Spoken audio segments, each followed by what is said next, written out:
1300 yıl önce Adriyatik Denizi'nde bir gemi ortadan kayboldu. O yıl için ne bir savaş kaydı var ne de büyük bir felaket.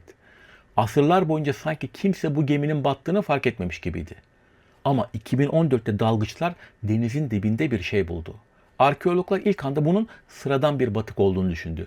Çapalar, pişirme kapları, amforalar, yani bir gemide bulunması beklenen ne varsa hepsi oradaydı.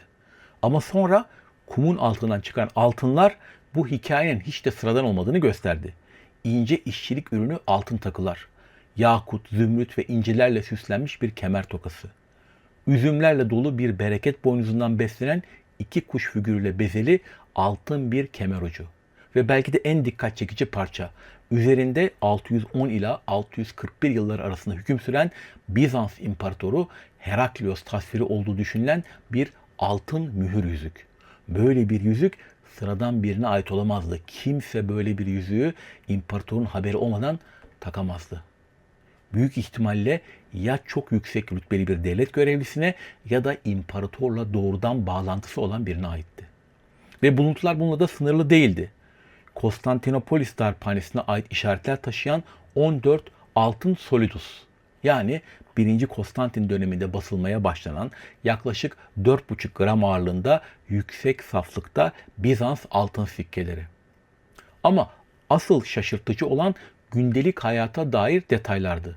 Değirmen taşları, seramik kaplar, balıkçılık ekipmanları, hatta neredeyse bugün kullandıklarımızın tıpatıp aynısı tavla veya dama pulları ile zarlar. Ve işte tam burada hikaye daha da ilginçleşiyor. Çünkü bu küçük parçalar bize şunu gösteriyor. İnsanların günlük alışkanlıkları bunca yılda sandığımız kadar değişmemiş olabilir. Ama keşfi asıl ilginç kılan şey şu. Sadece ortaya çıkan hazineler değil, bağlantılar. Batıktan çıkarılan kemer setlerinden biri Orta Avrupa'da Avar mezarında bulunan bir örnekle neredeyse birebir aynı. Bu da bize şunu düşündürüyor. Bizans İmparatorluğu ile Avar dünyası arasında sandığımızdan çok daha güçlü bir etkileşim olabilir.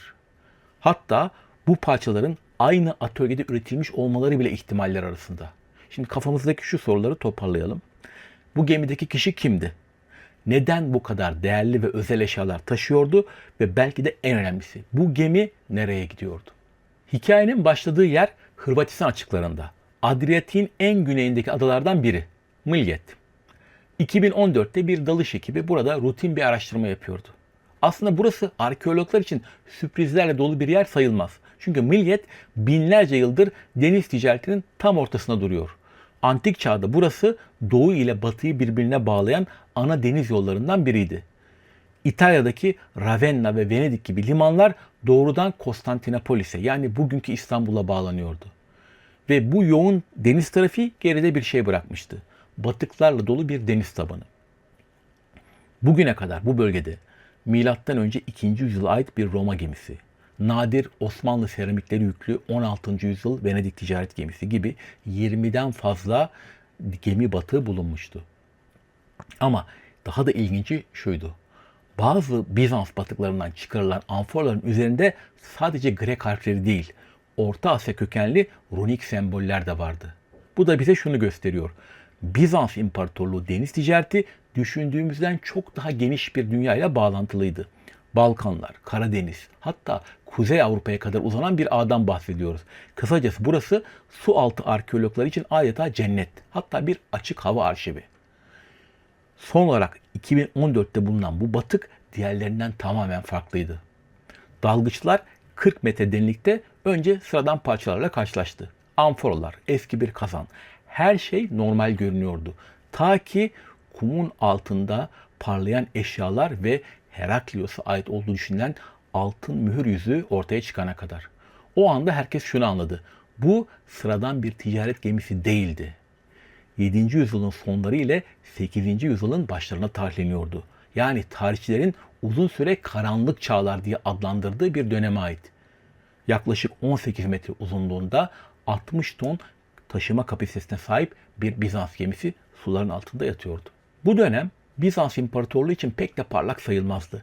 7. yüzyılın sonlarında imparatorluk uzun süren savaşlar ve salgınlar, hatta ekonomik krizlerle sarsılmıştı. Perslerle yapılan yıkıcı mücadeleler ve hemen ardından İslam fetihleri sonucu en zengin eyaletlerini kaybetmişti. Bugünkü Yenikapı civarındaki Theodosius Limanı'nın Mısır'dan tahıl taşıyan gemilerle dolup taştığı o parlak deniz ticareti günleri artık geride kalmıştı. Gazze şarabının Britanya'ya kadar ulaştığı ticaret ağları, onlar da geçmişte kalmıştı. Bu yüzden tarihçiler uzun süre şu sonuca vardı: Adriyatik Denizi bu dönemde neredeyse terk edilmişti. Ticaret durmuştu ama denizin dibinde yatan bu gemi artık bambaşka bir hikayeyi anlatıyor olabilir. Şimdi bir an için 1300 yıl öncesine gidelim. Bu gemi büyük ihtimalle Konstantinopolis'ten, yani bugünkü İstanbul'dan yola çıktı. Rotası muhtemelen Adriyatik boyunca kuzeye, Ravenna'ya doğruydu. Dışarıdan bakıldığında sıradan bir yük gemisi gibi görünüyor. Ama detaylara indiğimizde işler değişiyor. Normalde bu büyüklükte bir gemi yüzlerce amforayla dolu olurdu. Zeytinyağı, şarap, balık sosu. Ama bu gemide alışılmamış derecede az yük vardı. Mürettebata yetecek kadar. Bu da bize şunu düşündürüyor: bu bir ticaret seferi olmayabilir. Belki de çok daha önemli bir görevdeydi. Ve sonra her şey bir anda değişti. Adriyatik kıyılarında denizcilerin çok iyi bildiği bir doğa olayı vardır: Bora rüzgarı. Dağlardan aşağı inen soğuk ve yoğun hava kütleleri neredeyse hiçbir uyarı vermeden ortaya çıkar. Dakikalar içinde durgun bir denizi dev dalgalarla dolu bir kaosa çevirir. İşte o günde muhtemelen böyle oldu. Rüzgar bir anda bastırdı, dalgalar yükseldi, gemi kontrolden çıktı. Kaptan son bir hamle yaptı. Hemen yakınındaki Polaçe limanına ulaşmaya çalıştı. Belki sadece birkaç dakika, belki de birkaç yüz metre uzaklıktaydı ama yetmedi ve o an gemi içindeki tüm sırlarla birlikte Adriyatik'in karanlık sularına gömüldü. Yüzyıllar boyunca kimse bu gemiye dokunmadı. 20. yüzyılda bu bölge Yugoslav ordusunun kontrolündeydi. Yani sivil dalgıçlar buraya yaklaşamıyordu. Bu yüzden batık yağmalanmadı, dağılmadı, bozulmadı. 2014'ten sonra başlayan kazılar ise hiç kolay gelişmedi. Dalgıçlar sadece günde 30 dakika çalışabiliyordu. Her yaz. Sadece birkaç hafta. Ve bu süreç tam 10 yıl sürdü. Milim milim ilerlediler. Sabırla, titizlikle ve sonunda hikaye yavaş yavaş ortaya çıkmaya başladı. Çünkü bulunan altın eşyalar rastgele seçilmiş parçalar değildi. Muhtemelen bilinçli bir şekilde bir araya getirilmiş bir koleksiyondu. Ayrıca gemide kuyumculuk aletleri bulundu. Teraziler, ağırlıklar, potalar, hatta altın ayrıştırmada kullanılan civa. Yani gemide sadece değerli eşyalar yoktu. Bu eşyalarla çalışan biri de vardı. Peki bu ne anlama geliyor? Araştırmacılar 3 güçlü ihtimal üzerine duruyor. Birincisi, bu gemi klasik bir ticaret gemisi değildi. Çünkü nispeten hafif yükü ticari mantıkla açıklanamıyor. İkincisi ve en güçlü ihtimal, bu bir diplomatik görev olabilir. Bizans İmparatorluğu çevresindeki güçleri yanında tutmak için değerli hediyeler gönderiyordu. Altın kemer setleri, işlemeli takılar, hatta imparatorluk yüzükleri. Bunlar sadece süs eşyası değil, bunlar güç ve ittifakın sembolüydü. Üçüncü ihtimal ise daha da ilginç. Gemideki kişi sıradan biri değildi. Belki bir tüccar değil, bir aracı, bir diplomat ya da imparatorluk adına çalışan bir kuyumcu. Yani hem zengin, hem eğitimli, hem de bağlantıları güçlü biri. Ama kim olursa olsun bu batık bize çok net bir şey söylüyor: tarih kitapları her zaman eksiksiz değil. Çünkü uzun süre karanlık çağlar olarak anlatılan bu dönem aslında o kadar da karanlık olmayabilir. Ticaret vardı, diplomasi vardı, kültürel etkileşim devam ediyordu. İnsanlar da hayatlarına devam ediyordu. Bugün arkeologlar hala bu batığı incelemeye devam ediyor. Her yeni buluntu yeni bir hikaye demek. Her yeni parça geçmişe açılan başka bir kapı demek. O gemideki insanlar belki yol boyunca balık tuttular.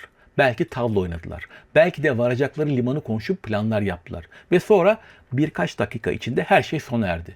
Ve bugün biz 1300 yıl sonra bu batık gemi sayesinde tarihin eksik yazılmış bir bölümüne dair bir hikayeyi yeniden birleştirmeye çalışıyoruz. Bu keşfin özellikle su altı detaylarını, özellikle dalgıçların keşif anılarını National Geographic'in Nisan 2026 sayısında daha kapsamlı şekilde bulabilirsiniz. Bizans tarihi açısından ilginç bulduğum ve devamının geleceğine inandığım bir keşifti. O yüzden paylaştım. Eğer videoyu beğendiyseniz devamının gelmesi için beğenmeyi, yorum yapmayı ve abone olmayı unutmayın. Bir sonraki programda görüşmek üzere. Hoşçakalın.